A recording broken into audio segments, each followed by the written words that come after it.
Running in a primary is certainly a difficult task, especially when you have 5 candidates. For work, recently I went to a forum in New York 19 in the Hudson Valley where there are 7 candidates.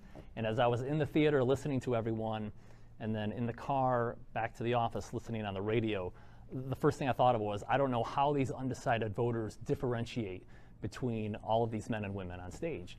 So I guess this might be a simple question, but for those of you, or for those of the people watching at home on Mountain Lake PBS or online, differentiate yourself from the other 4. Why are you the better candidate than these other 4? The key thing that distinguishes me is a history of action as opposed to talking. In the face of the bank bailouts, I walked away from having created the largest and most popular financial television show in the country.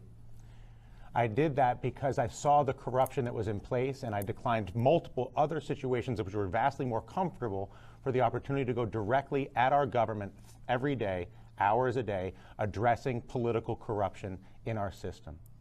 I wrote a New York Times bestseller specifically focused on all of the solutions that are available to us right now that we are not getting because a broken political system holds them outside of us. I established a group of 250,000 through GetMoneyOut.com who are active to this day in advocating campaign finance reform.